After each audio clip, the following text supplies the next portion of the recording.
All right.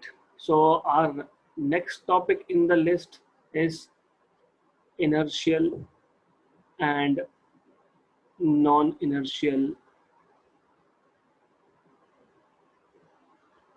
frames of references. So I'll just say frames here.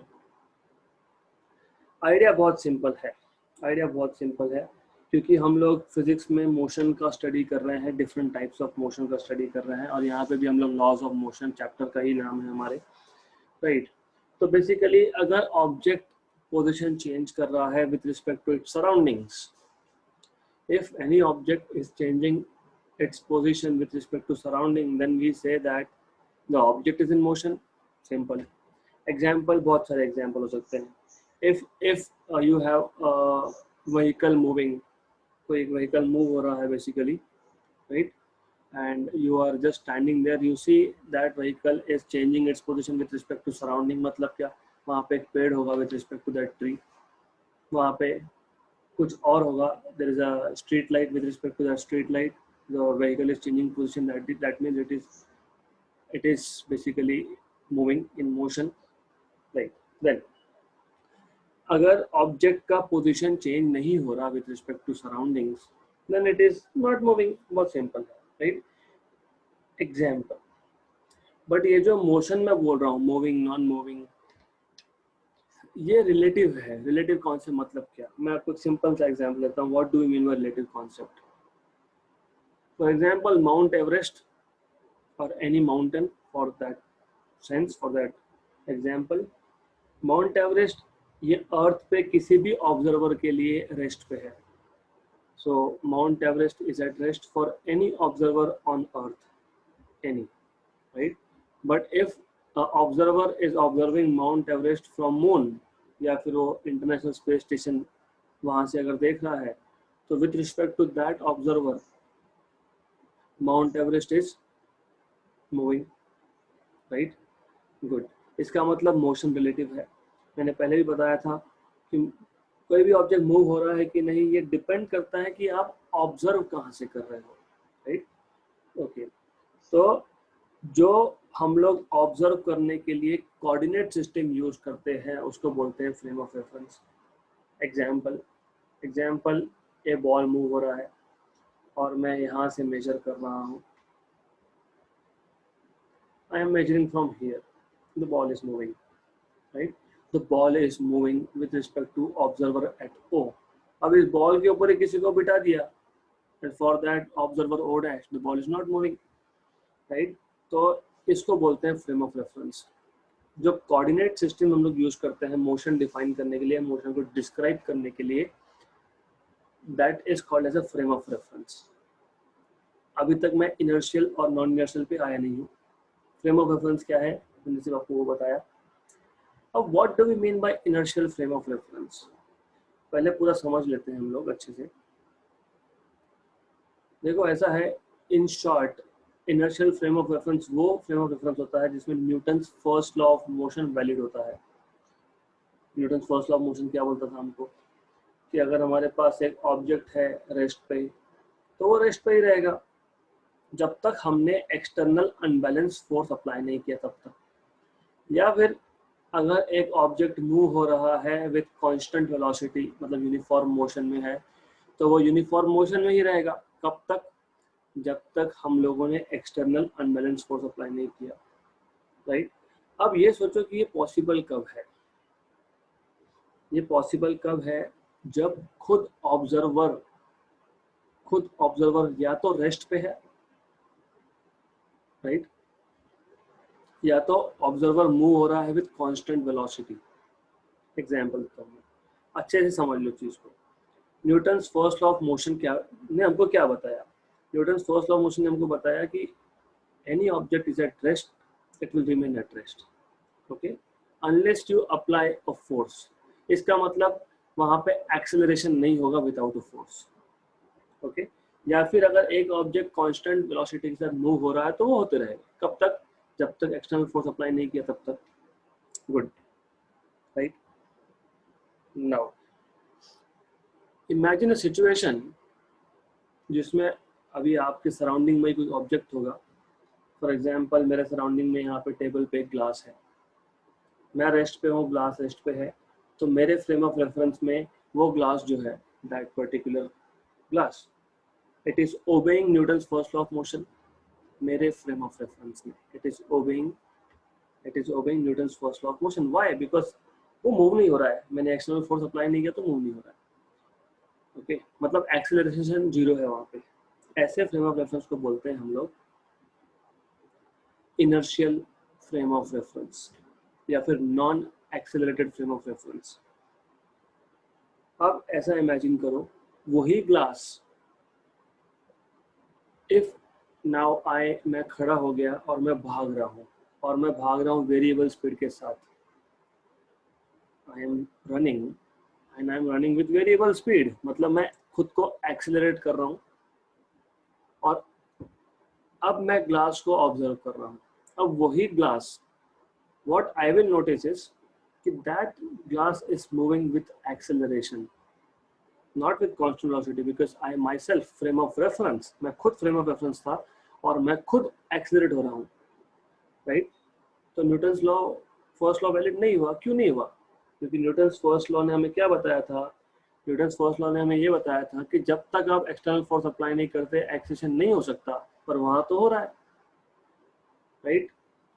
तो वहां पे कोई फोर्स अप्लाई नहीं हुआ, वहां पे कोई एक्सेलरेशन रियलिटी में नहीं था, बट ओनली बिकॉज ऑब्जर्वर खुद एक्सेलरेट हो रहा है, तो ऑब्जर्वर ये नोटिस करता है कि जो ऑब्जेक्ट है that object is accelerating without any force. Such frame of references are called as non inertial frame of references. यहाँ पे Newton's law first law of motion valid नहीं होता है। मैं वापस रिपीट करूंगा slowly and we will also make notes out of it. सबसे पहले we need to understand what is frame of reference, why it is important to have a frame of reference, right? So we already know that physics deals with specifically if you say mechanics deals with various types of motion, with different types of motions,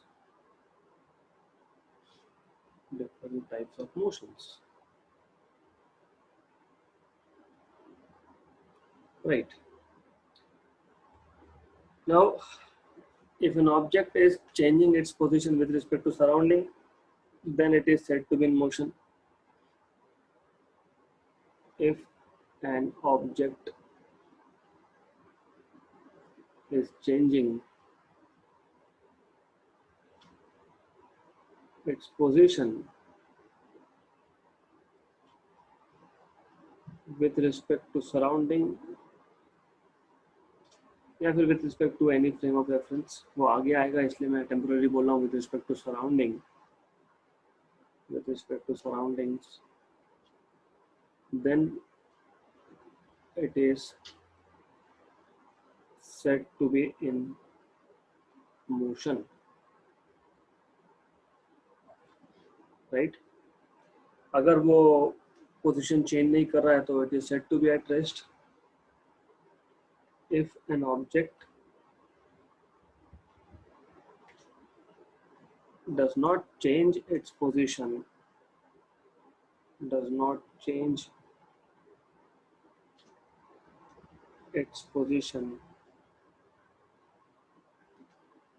then it is said to be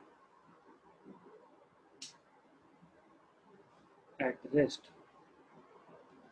right? But what we already discussed is that motion is relative, मतलब एक ही object rest पे हो सकता है for one observer, और वही object move हो रहा है with respect to another observer. Yes, so but the motion is relative,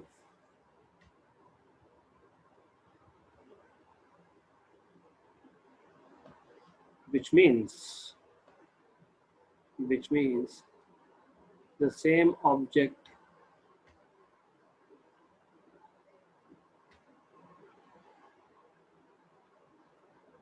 can be at rest for one observer and also moving for another observer. मैंने आपको इसका एग्जाम्पल दिया है. Mount Everest is at rest for someone standing here on earth, whereas Mount Everest is moving for someone looking from International Space Station or moon, right?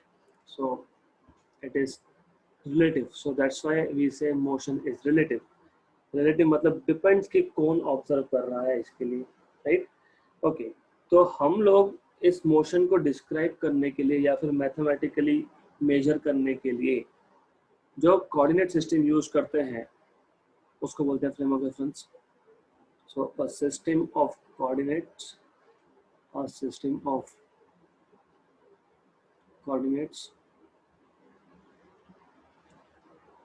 used to describe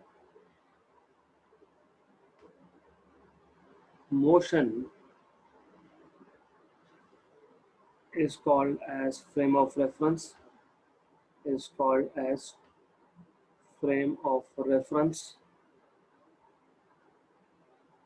right? Pretty simple thing. अब ये inertial frame of reference और non inertial frame of reference क्या है वो देखते हैं. So frame of reference can basically be classified into two different categories.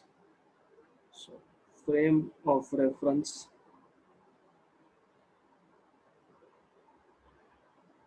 can be classified as follows. Classified as follows. पहला मैंने बताया inertial या फिर इसको बोलते हो non accelerated. So inertial frame of reference और non accelerated frame of reference बहुत easy है ये.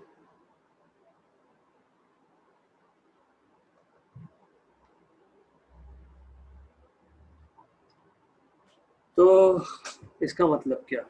इसका मतलब बहुत सिंपल है. It just means कि जिस फ्रेम ऑफ रेफरेंस में Newton's first law of motion valid होगा. मतलब थोड़ा अगर और इमेजिन करोगे, मतलब ये जैसे मैंने आपको ग्लास का एग्जांपल दिया था. लेट अस से एक बॉल है और मैं यहाँ पे ऑब्जर्वर हूँ. So I am just sitting and this is, let us say, 3-dimensional system, doesn't matter. Yeah, 3-dimensional coordinate system लो या 2-dimensional doesn't matter really. ये ऑब्जेक्ट जहाँ है वहीं है, not moving. An observer is also at rest, right? तो ये move कब होगा या फिर ये एक्सेलरेट कब होगा? जब मैं एक्सटर्नल अनबैलेंस फोर्स लगाऊंगा. और ये तो फिर हम लोगों को न्यूटन्स फर्स्ट लॉ बताता है. Newton's first law of motion precisely tells us that without unbalanced force you cannot have acceleration. Correct? इसको बोलते हैं inertial frame of reference क्योंकि इसमें Newton's first law of motion valid है, right? Simple. So a frame of reference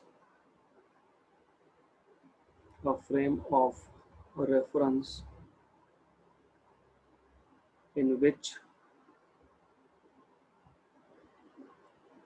Newton's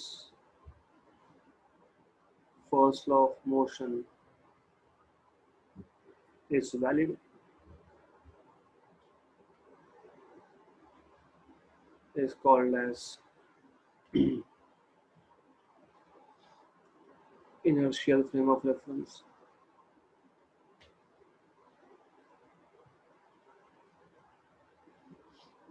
It means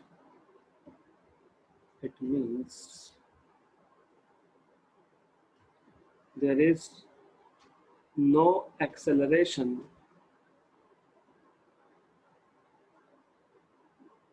without application of external unbalanced force.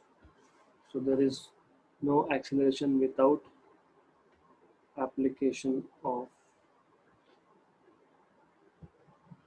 external unbalanced force.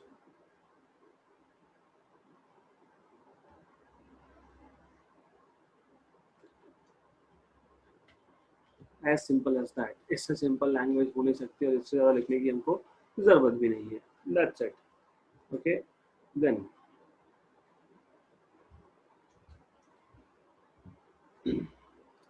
Second, non inertial frame of reference वो frame of reference होता है जिसमें without external force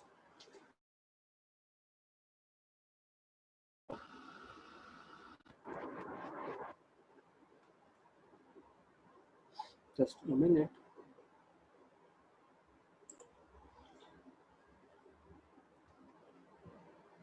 non-inertial frame of reference,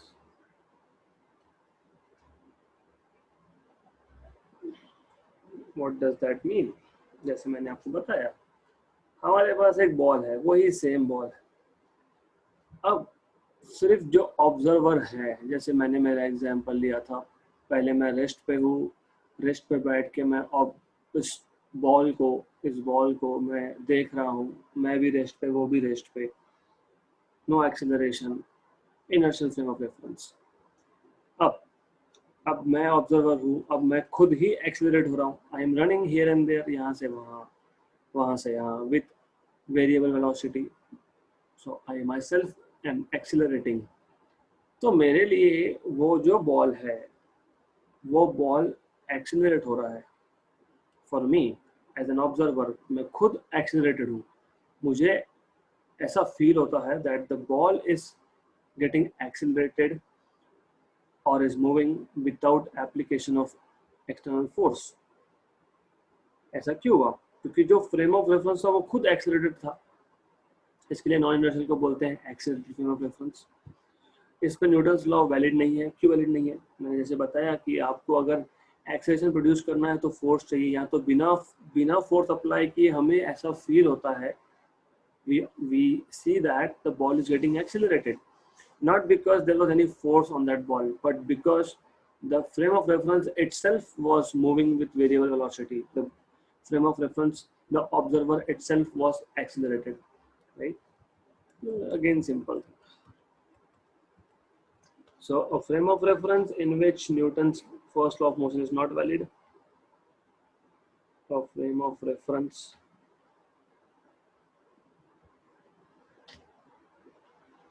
in which Newton's first law of motion is not valid, ये important है, is not valid, is called as non-inertial or accelerated frame of reference. Frame of reference, right? It is pretty simple. तो इतना ही पता होना चाहिए, nothing more than this, sufficient है for your level. Okay, anyways, now we should move to a very important and interesting part, and that is types of forces. और types of forces में सबसे पहले हम लोग देखेंगे which are the fundamental forces in nature.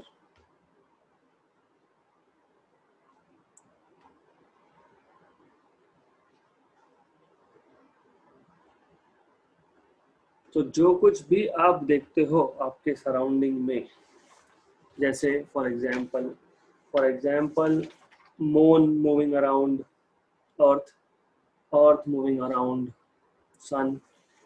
sun moving around center of galaxy, two charges attracting each other or repelling each other depending on whether they are positive or negative, right? उसके बाद nucleus form होता है, nucleus के अंदर जो protons है, even though they are being positive but they are still together, but ideally हमने पढ़ा है positive should repel, but still in such a small region nucleus का साइज होता है 10⁻⁻15 मीटर, फेम्टोमीटर बोलते हो जिसको आप। इतने छोटे साइज में पॉजिटिव चार्जेस साथ में बैठे हुए हैं, राइट? तो ये कॉन्ट्रडिक्शन हो गया ना। हम लोग तो पहले बोलते हैं कि like charges repel each other, तो पॉजिटिव ने तो रिपेल करना चाहिए था, right? So there is another force other than repulsion, force of repulsion, that is one of the fundamental forces of nature. So there are total 4 fundamental forces of nature. 4 fundamental forces है. एक है gravitation. Gravitation कब होगा? जब भी masses होंगे. Wherever there is mass, there is gravitation, right? Okay, interesting. तो हम देखेंगे डिटेल में, but just to generate little bit of interest. पहली चीज, ग्रेविटेशनल फोर्स हमेशा अट्रैक्टिव होता है. हमेशा अट्रैक्टिव होता है का मतलब क्या? कोई भी दो ऑब्जेक्ट अगर मास है तो एक दूसरे को अट्रैक्ट करेंगे. मतलब क्या? मतलब अगर आप एक क्लासरूम में बैठे हो तो आप और any other person sitting in the classroom, both are attracting each other with a force which is proportional to your mass multiplied by his or her mass divided by square of the distance between you two. फिर ऐसा feel क्यों नहीं होता? Attraction होना चाहिए ना, feel. हाँ होगा. ग्रेविटी हटा दो अर्थ का, अर्थ को हटा दो, you both of you will get attracted towards each other. इसका मतलब क्या? इसका मतलब ये भी होता है कि किसी को लगा जिंदगी से परेशान हो गया मैं, अब गया वो बड़ी सी बिल्डिंग पे जंप मारने के लिए, तो हमको क्या दिखता है? that person is falling towards earth. हाँ ट्रू, बट हाफ ट्रूथ. अर्थ भी अट्रैक्ट हो रहा है, लेकिन अर्थ का मास इतना ज़्यादा है कि अर्थ ही इस मोशन को डोमिनेट या कंट्रोल करता है. तो ये पहला फंडामेंटल फोर्स. दूसरा फंडामेंटल फोर्स होता है related to charge particles and magnets या फिर मैग्नेटिक फील्ड्स, जिसको हम लोग इलेक्ट्रोमैग्नेटिक फोर्स बोलते हैं. Right? We will list one by one along with examples, along with characteristics, but just to know, जहाँ भी चार्ज होगा वहाँ पे एक इलेक्ट्रोस्टैटिक फोर्स होगा अगर चार्जेस रेस्ट पे है तो. अगर चार्जेस मूव हो रहे हैं तो moving charges produce magnetic fields. This was one of the question asked in an interview. जिनको प्रोफेसर बनना है, I am telling you, तो इंटरव्यू में बहुत बेसिक क्वेश्चन होता है कि how do you produce magnetic fields. Okay, मुझे ही पूछा गया था. तो आई सेड चार्ज को धक्का मार दो. Simple, because as I told you, अगर चार्ज रेस्ट पे है तो वो सिर्फ इलेक्ट्रिक फील्ड प्रोड्यूस करेगा सराउंडिंग में. बट अगर चार्ज मूव हो रहा है, any moving charge produces magnetic field in its surrounding space. तो इलेक्ट्रोमैग्नेटिक फोर्स ये नेचर का सेकेंड फंडामेंटल फोर्स है. So charges are moving, they are generating magnetic fields, and moving charges in magnetic fields experience of force. वो हम detail में देखेंगे.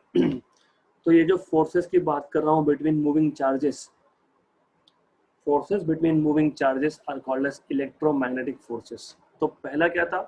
दो mass, always attraction, right? Gravitational force. दो charges, electrostatic अगर वो रेस्ट पे है, अगर वो मूव हो रहा है तो मैग्नेटिक फोर्सेस, कंबाइन कर दे तो इलेक्ट्रोमैग्नेटिक फोर्सेस. लेकिन ये फोर्सेस अट्रैक्टिव या रिपल्सिव हो सकते हैं depending on the direction of motion, मतलब डायरेक्शन ऑफ वेलोसिटी, या फिर depending on whether charges are positive, both negative, one positive one negative, उस पर डिपेंड करेगा, राइट?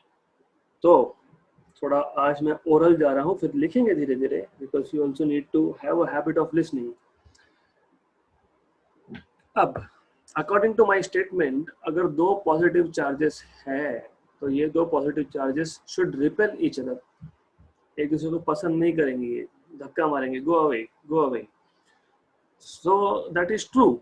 बट फिर एक कॉन्ट्राडिक्शन आता है न्यूक्लियस के अंदर. अगर आप देखोगे nucleus, as far as I know, आपका अभी तक केमिस्ट्री में ये हुआ होगा at least, what is a nucleus. तो न्यूक्लियस में अंदर प्रोटॉन्स होते हैं और न्यूट्रॉन्स भी होते हैं. Neutrons are neutral. तो द क्वेश्चन हियर इज, मैं बोल रहा हूँ कि पॉजिटिव पॉजिटिव रिपेल करेगा. हाँ, फिर न्यूक्लियस के अंदर इतने सारे पॉजिटिव चार्जेस साथ में कैसे आ गए? Interesting, right? वो तो फिर न्यूक्लियस कभी बनना ही नहीं चाहिए था. They should repel each other, और ये सब they should go apart, split हो जाने चाहिए थे ये. How still we have nucleus. तो होता क्या है कि ये जो पॉजिटिव पॉजिटिव चार्जेस है, अगर आप इनका डिस्टेंस कम करते गए and if you bring them at a distances less than 10 power minus 15 meter, which is the diameter of nucleus, these charges start attracting each other. तो डेफिनेटली जो रिपल्सिव फोर्स था, मतलब इलेक्ट्रोस्टैटिक फोर्स था, वो repulsive force था, उससे strong होना चाहिए ये फोर्स, है ना। स्ट्रॉन्ग होगा तो अट्रैक्ट करेंगे ना, if the force of attraction is more तब जाके अट्रैक्ट होंगे, अदरवाइज तो कूलम्स लॉ से इलेक्ट्रोस्टैटिक फोर्स के हिसाब से तो ये रिपेल होने चाहिए थे। तो उसको बोलते हैं स्ट्रॉन्ग न्यूक्लियर फोर्स। तो स्ट्रॉन्ग नाम में आ गया कि ये स्ट्रॉन्गेस्ट फोर्स है नेचर में, right. And there is one more force which is called as weak nuclear force. वो आप सीखोगे या सीखा होगा डीके, रेडियो एक्टिव डीके में एक न्यूक्लियस दूसरे न्यूक्लियस में कन्वर्ट हो जाता है by emitting some particles, right. तो एक एक करके हम लोग अब देखेंगे 4 forces, fundamental forces of nature. Theory है but it is very interesting. हमको कैरेक्टरिस्टिक्स भी इसके देखने हैं, एग्जांपल्स भी देखने हैं। So one by one we will go through it. First of all, you must know that there are 4 fundamental forces of nature. So fundamental forces can be classified into 4 types. Fundamental forces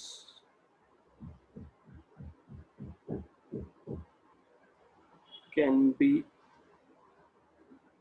classified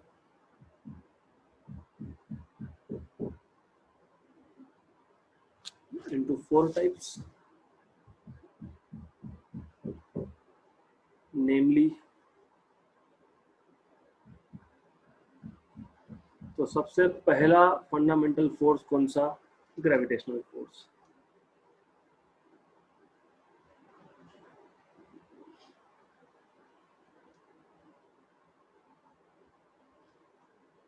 बहुत easy है।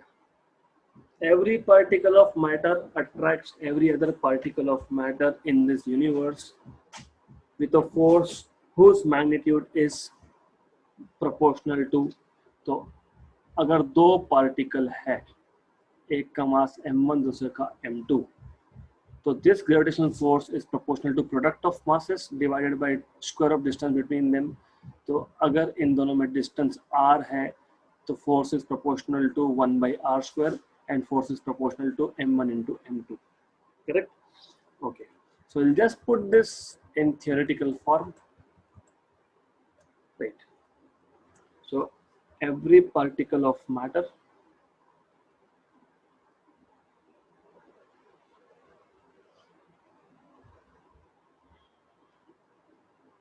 attracts every other particle of matter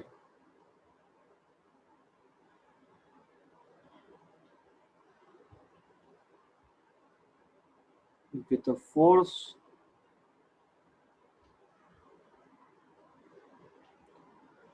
whose magnitude is, first, मैंने भी बताया magnitude is directly proportional to product of masses, is directly proportional to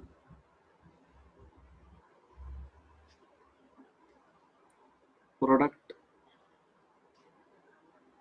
of their masses.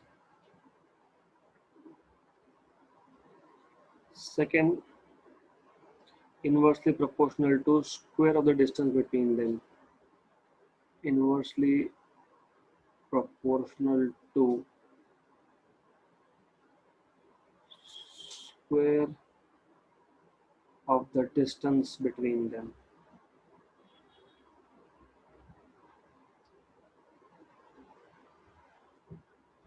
Right, बहुत simple है। Then अगर मेरे पास 2 masses है, 2 पार्टिकल है जिसका मास m1 m2 है, डिस्टेंस r है, so let us just say let m1 and m2 be the masses of two particles with the masses of two particles separated by a distance r, separated by a distance r, then gravitational force is given by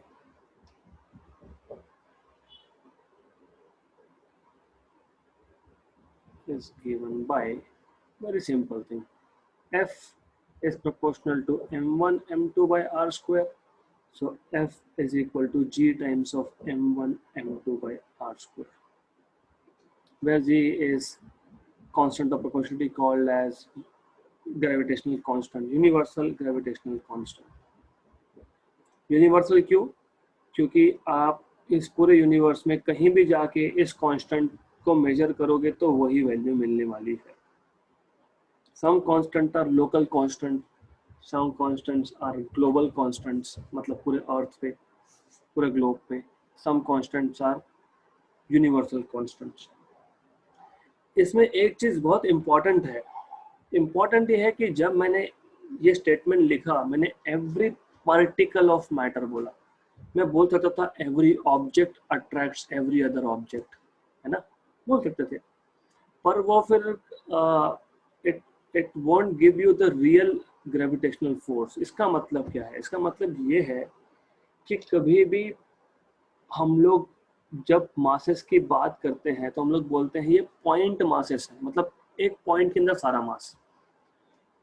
but in reality, जैसे अगर आप अर्थ और moon की बात कर रहे हो, तो इन रियलिटी मास एक पॉइंट में नहीं है, राइट. तो इस केस में डिस्टेंस कहाँ से मेजर करें? फिर ये क्वेश्चन हो जाता है ना, यहाँ से यहाँ तक मेजर करूँ या फिर यहाँ से लेके यहाँ तक मेजर करें, या फिर सेंटर से लेके दूसरी सरफेस तक मेजर करें, या फिर सेंटर से सेंटर तक करें, या फिर इस एंड से लेके उस एंड तक करें. So there are a lot of possibilities.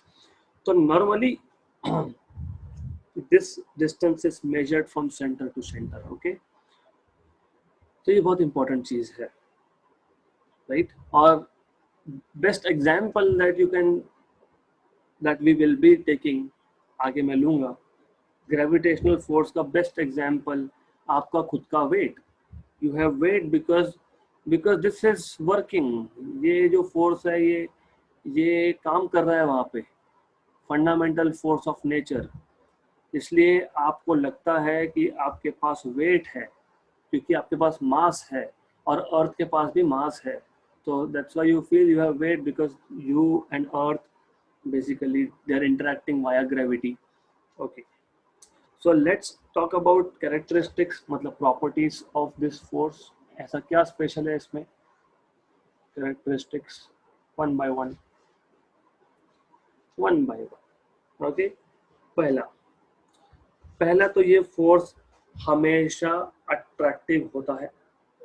It is never repulsive. कभी सुना है क्या कि वो अर्थ ने मून को रिपेल कर दिया? होगा नहीं, पॉसिबल नहीं है. दूसरा, ये माइक्रोस्कोपिक या फिर मैक्रोस्कोपिक, माइक्रोस्कोपिक मतलब छोटे छोटे पार्टिकल्स, सब एटॉमिक पार्टिकल्स, इलेक्ट्रॉन, प्रोटॉन, उसके लिए भी एप्लीकेबल है. बड़े बड़े अर्थ, मून, स्टार, उस पर भी एप्लीकेबल है. So this is the first characteristics. This force is always attractive. This force is always attractive and applicable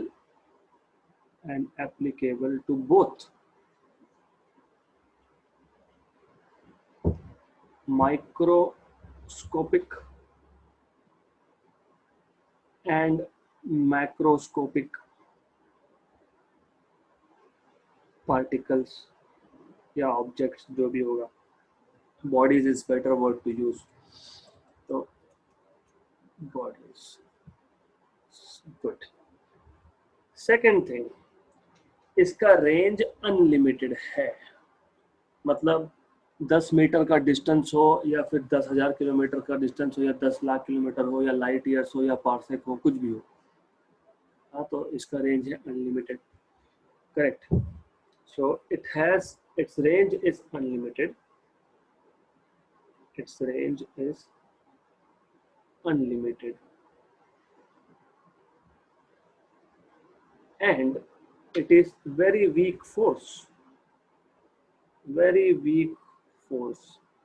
अब ये वीक फोर्स क्यों बोल रहा हूँ, जब मैं बाकी के फंडामेंटल फोर्सेस डिस्कस करूंगा तब समझेगा कि ग्रेविटेशनल फोर्स ये सबसे वीक होता है, मतलब उसका स्ट्रेंथ बहुत कम होता है. So its range is unlimited. Range unlimited है.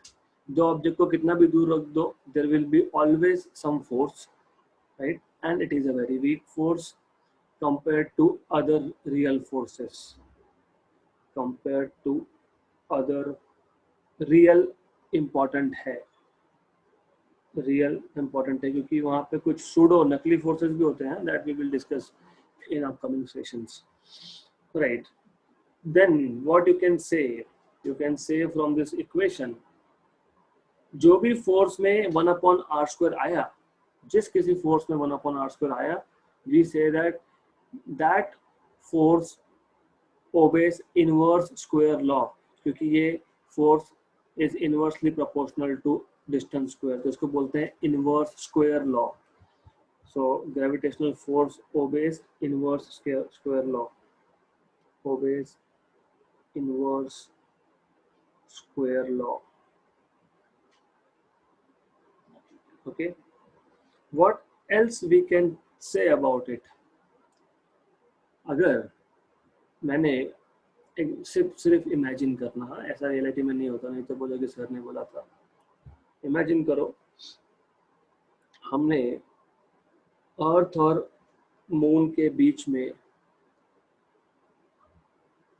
फिलहाल तो वैक्यूम है, या अर्थ और सन के बीच में फिलहाल तो वैक्यूम है, there is nothing between earth and sun. पर मैंने अगर कोई कुछ मीडियम भर दिया, जैसे केरोसिन, जैसे कोई गैस, जैसे कोई लिक्विड डाल दिया, तो भी ये जो इसको बोलते हैं इंटरवेनिंग मीडियम, मतलब दो ऑब्जेक्ट के बीच में क्या है, is there any liquid, is there any gas, is there nothing, उस पर डिपेंड ही नहीं करता. So it is independent of intervening medium, right. तो बीच में कौन सा मीडियम है या नहीं है, वो ग्रेविटेशनल फोर्स को अफेक्ट नहीं करता. And we will see electrostatic force में इट मैटर्स कि बीच में मीडियम कौन सा है, राइट. तो आपको याद होगा in one of my JEE NEET classes I was telling you about permeability and permittivity, so that is related to this specific thing. So gravitational force does not depend on what is there between two objects, which medium is there, so it does not depend on intervening medium. So doesn't matter if there is something between these two objects or there's nothing, so it does not depend on intervening medium.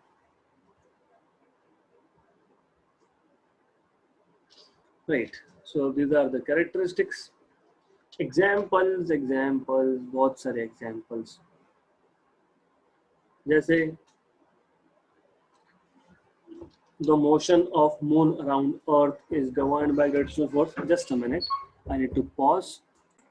So examples, satellites moving around earth like moon, natural satellite, artificial satellite जो भी हम launch करेंगे, all this, like the motion of all these satellites is governed by gravitational force, or it is due to gravitational force. So the motion of moon around earth is due to gravitational force.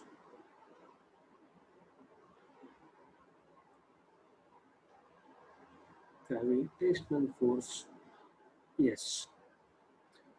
Also, if you feel you have weight, इसका मतलब आप पे भी gravity act हो रहा है, gravitational force act हो रहा है. अगर आपको लगता है कि आपके पास वेट नहीं है, तो then there is something seriously wrong, because then there is no gravity acting on you basically. So the concept of weight of a body the concept of weight of a body is due to gravitational force acting on the body. Gravitational force acting on the body.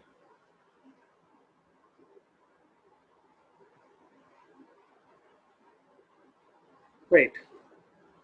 So two examples are sufficient. In some cases, we will be just taking one example.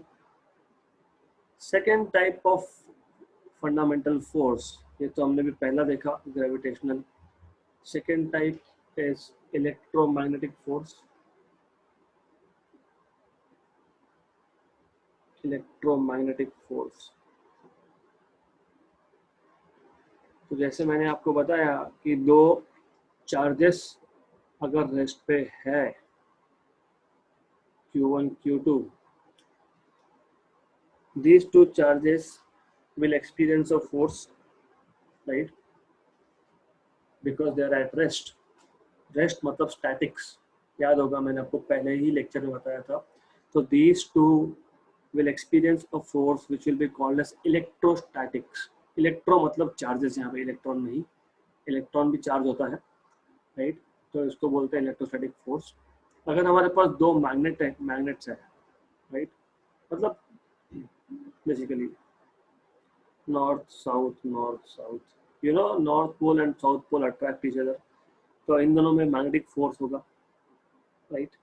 Otherwise और एक चीज पता नहीं चाहिए, उसने मैंने बताया आपको, how do we generate magnetic fields. अगर मैंने एक चार्ज को धक्का दे दिया, मतलब if I set charge into motion, this charge will start generating magnetic field in its surrounding medium. तो ये जो चार्ज है अगर मोशन में है तो वो मैग्नेटिक फील्ड जनरेट करेगा. दूसरा, अगर मेरे पास ऑलरेडी एक मैग्नेटिक फील्ड है, तो ये जो मैं वेक्टर्स दिखा रहा हूँ, ये इमेजिन कर लो कि ये मैग्नेटिक फील्ड है, मैग्नेटिक फील्ड लाइंस है. ये फील्ड लाइंस क्या है वो आगे आएगा. फॉर द टाइम बिंग सीधा समझ लो कि उस स्पेस में कुछ तो है, that I am calling as magnetic field. Example देता हूँ मैं आपको. आपके पास, आपने मैग्नेट्स के साथ खेला होगा. You have some circular ring type of magnets, okay. और उसके अगर नियर बाय रीजन में अगर आपने आयन फीलिंग्स रख दिए, है ना, आयन रख दिया, तो वो अट्रैक्ट होता है. तो मतलब इस मैग्नेट के सराउंडिंग फील्ड, सराउंडिंग रीजन में कुछ ऐसा है जो आयन को अट्रैक्ट करता है. तो वो जो सराउंडिंग रीजन है उसको बोलते हैं फील्ड ऑफ मैग्नेटिक फील्ड. तो ये मैग्नेटिक फील्ड को मैं एरो से डिनोट कर रहा हूँ यहाँ पे. अगर मैग्नेटिक फील्ड में एक चार्ज मूव होता है, अगर for example a charge is moving in a magnetic field, then that moving charge in a magnetic field will also experience a force that is called as electromagnetic force. Electro charge moving in a magnetic field experiences a force called as electromagnetic force, right? So that is sufficient to understand. We'll put all this point by point, तब और clear होगा. It is purely theory for the time being. आगे देखेंगे हम लोग. 12th आते आते आपका डिटेल्स सब होगा, इसका डिटेल फिजिक्स होगा आपको for this topic, right? So as I told you, the force between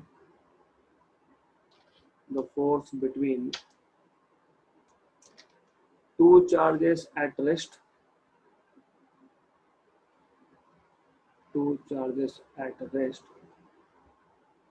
is called as electrostatic force.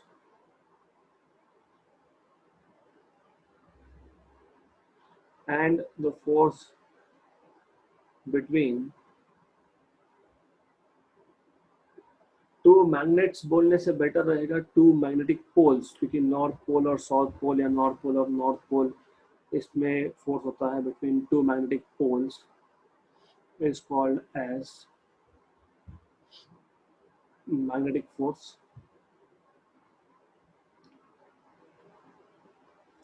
Right. Then, as I told you, if the charge moves, it generates magnetic field. A moving charge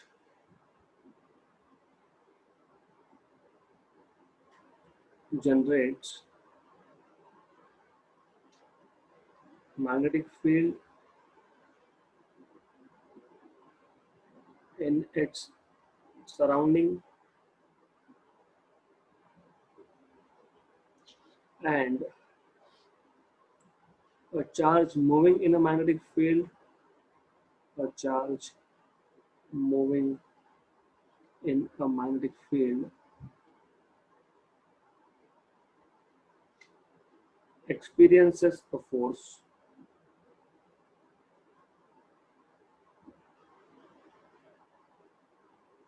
right. This means force between moving electric charges is called as electromagnetic force. Forces between moving electric charges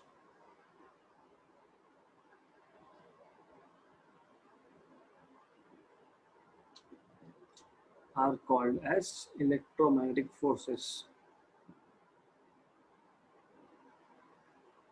Electromagnetic forces. इतना sufficient है for the time being. Details हम लोग आगे देखेंगे और it is really very good, very important topic, keeping in mind all your exams, be it board exams, be it CET, JEE NEET.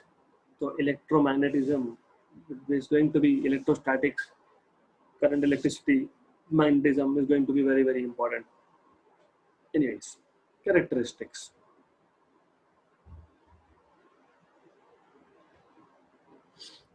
Okay.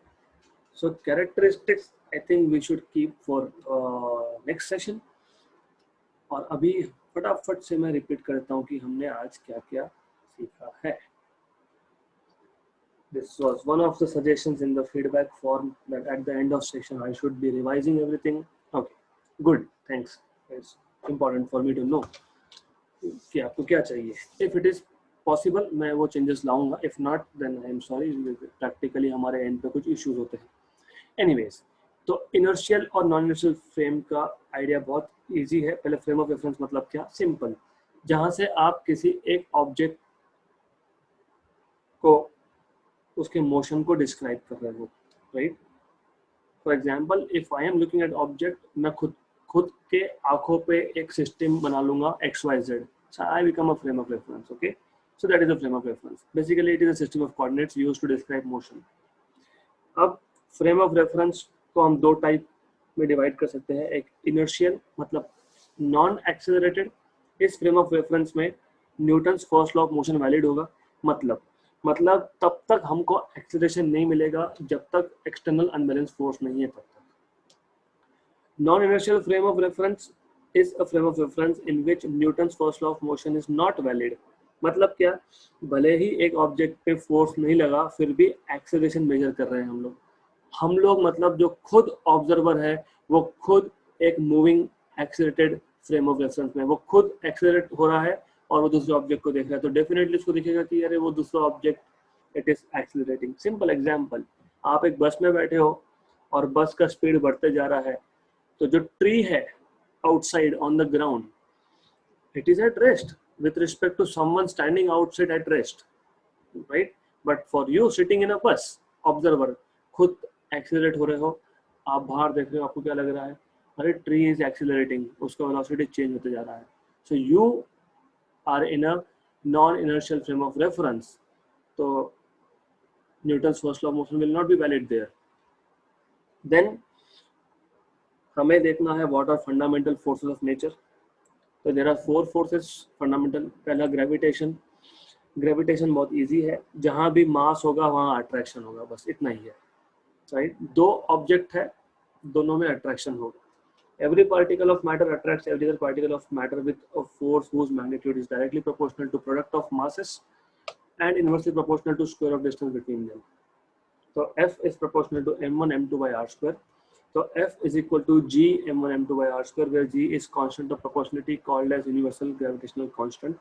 Universal क्यों? क्योंकि किसी भी दो मास को किसी भी प्लैनेट पे किसी भी गैलेक्सी में लेके जाओ, सेम डिस्टेंस पे रखो, सेम फोर्स होगा, और मतलब जो भी फोर्स होगा बेसिकली, एनीवेज, तो वहां पे ये जी की वैल्यू सेम आएगी. सिंपल.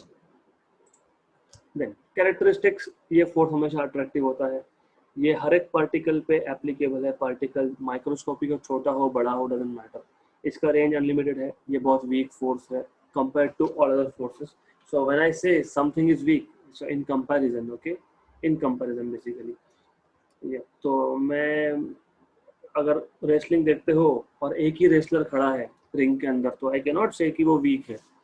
मैं वीक कब बोलूंगा?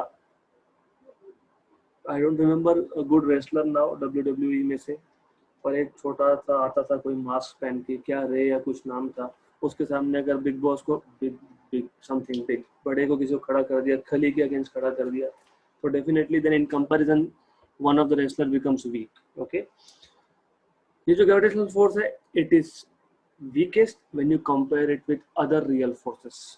Okay, then it obeys inverse square law, क्योंकि यहाँ पे 1/r² आया तो it obeys inverse square law. ये डिपेंड नहीं करता वेदर दो मासेस के बीच में कोई मीडियम है या नहीं, doesn't depend on that. Okay, example simple, motion of earth around sun is due to gravitational force, you have weight because of gravitational force. Electromagnetic force is the second type. Easy. Forces between moving electric charges are called as electromagnetic forces. क्यों? Forces between moving charges क्यों मैंने इसलिए पहले लिखा है कि अगर दो चार्जेस रेस्ट पे है तो इलेक्ट्रोस्टैटिक फोर्स, और अगर चार्जेस रेस्ट पे है तो वो मैग्नेटिक फील्ड जनरेट नहीं करते. जब चार्जेस मूव होते हैं तो मैग्नेटिक फील्ड जनरेट करते हैं, और जब ये चार्जेस मैग्नेटिक फील्ड के अंदर मूव होते हैं तो इन पे फोर्स लगता है. इसका मतलब दो चार्जेस हमारे पास, वो दोनों मूव हो रहे हैं, उनमें इलेक्ट्रोस्टैटिक फोर्स भी है, और वो मूव हो रहे हैं तो वो मैग्नेटिक फील्ड जनरेट कर रहे हैं. तो एक चार्ज के मैग्नेटिक फील्ड में दूसरा चार्ज बैठा है, दूसरे के मैग्नेटिक फील्ड में पहला चार्ज बैठा है, तो ये दोनों फोर्सेस एक्सपीरियंस करने वाले हैं because they are moving in magnetic fields of each other. तो ये हो गया इलेक्ट्रोमैग्नेटिक फोर्सेस, सिंपल. बाकी टू बी कंटिन्यूड.